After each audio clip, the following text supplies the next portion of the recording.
Oh, Unfins, you master of comedy, you. I've never read a series solely about how bad you can dig yourself into a hole accidentally on purpose. Vampire Family, this is probably one of the funniest series I think I've ever read on Webtoon. Like, I constantly felt my liver jiggle. Not that it's weird to feel your organs all the time, I assume, but it's so Addams Family coded minus the homicidal daughter. All of the characters are hilarious in a way that you feel bad for them, and it's about exactly its name, a vampire family. So let's talk about it. Big word I found incoming. Exasperated of the same old, Natalia Dragomir is a vampire who has lived her life hidden away from humans because of her family. You know, folklore problems, vampires. Her father detests for her safety of being accepted, but Natalia desperately wants to start high school and make friends in order to feel human. But it's rather hilarious. The biggest acme of the series is how nonsensical she is. Everybody's just horrified of her the moment she steps in and introduces herself.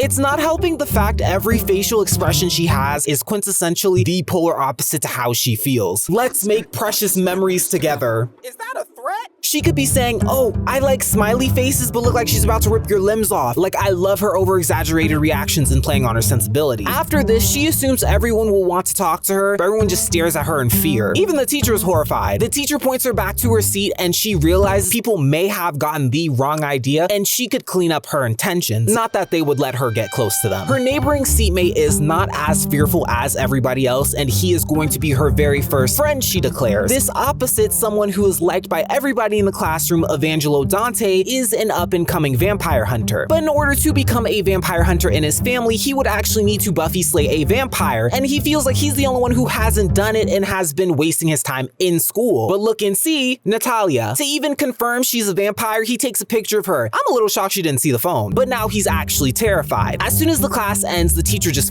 runs out. But Natalia finds math to be hard and thinks to ask Evangelo for help. Just Andy. Meanwhile, he's talking to the voices in his head, convincing himself he was tracked by her and had some kind of ultimate plan. The world doesn't actually revolve around you, you just have a really big head. He then decides that this is the day he will become a vampire hunter and kill Natalia, and proceeds to demand Natalia to come outside and that they need to talk. Now, I'm sure you're guessing it's about to go up. He's got onions and everything, and Natalia, being a vampire, notices his heart beating and him sweating and thinks he is falling in love with me. Oh, dumb Talia. How do we come to that conclusion? But I mean, I guess somebody has to, I guess. It's hilarious how in their head these two are. The way they talk to themselves, I would say they were perfect for each other. With her sensibility, maybe she should have stayed home. She's assuming fiction is realer than life, and I'm starting to realize her father wanted her to stay for other reasons. Evangelo wanted to extract information before doing anything because he's just so convinced he was being targeted. But Natalia says, oh, there's no need for talk. I accept your feelings. I will allow you to be my lover. Okay. I feel like I'm making fun of her by how much I actually laughed reading this series.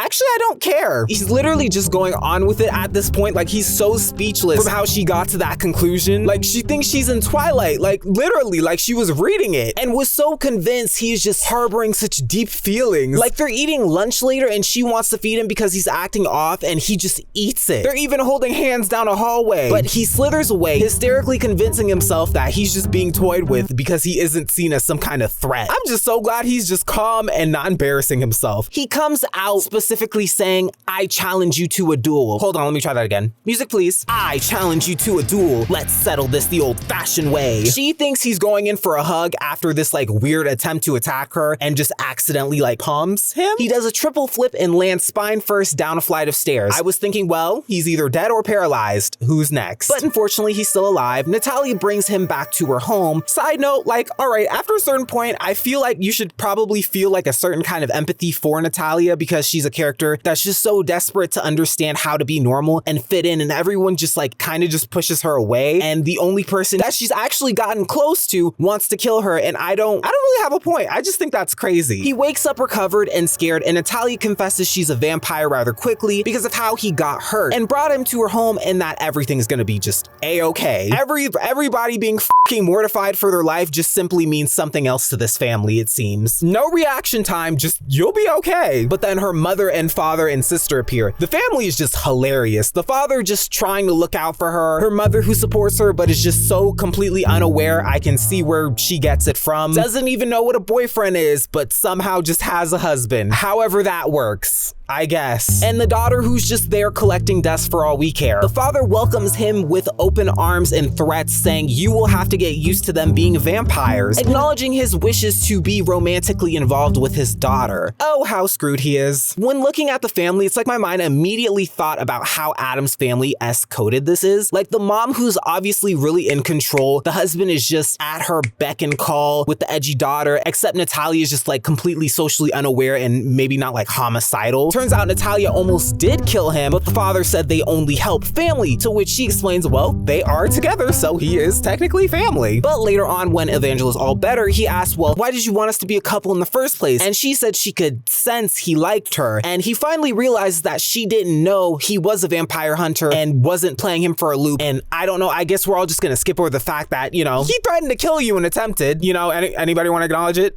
No? I don't care about homeless people. Okay. He's not interested in her remotely. This doesn't seem like it's going anywhere romantically. I even fast passed a little. I don't see it. But then again, I'm the same person who said the mafia nanny shouldn't have had romance anyways. So, hola. But he begins putting on this act to comfort her, saying he's not scared of her and all he cares about is her, and asks to use the bathroom. But the father appears behind him and is like, oh, by the way, when you were passed out, I looked through your and discovered a crucifix with the transcript saying death to all vampires. Oh, dead Vangelo. I don't, who keeps that? Like, that's not smart. I don't understand why the father didn't say anything earlier, but hey, even though there's only a few episodes out, this is definitely one of my favorite drops this year. Like, I don't read a lot of webtoons under the comedy section because I don't think they'll tickle me, but this is genuinely one of my favorites. Like, I love how they play into any possible thought of comparison hilariously. Like, you know it's coming, I just think they executed it well. All the characters have such perfect delivery up to the point where they don't all feel the same. Everything doesn't feel outdated or trying too hard. The art style can be messy in a way that complements the jokes, the story, and not just the facial expressions, but the backgrounds as well. Apparently, this is created by the same person who made the Love Advice from the Great Duke of Hell. I never read it, but I heard a lot of great things. I saw a lot of people reposting this series and just saying how great it was, and I'm rocking with it. I'm rocking with it. Oh, talented Finns. Oh, comedian Finns. Oh, Aura.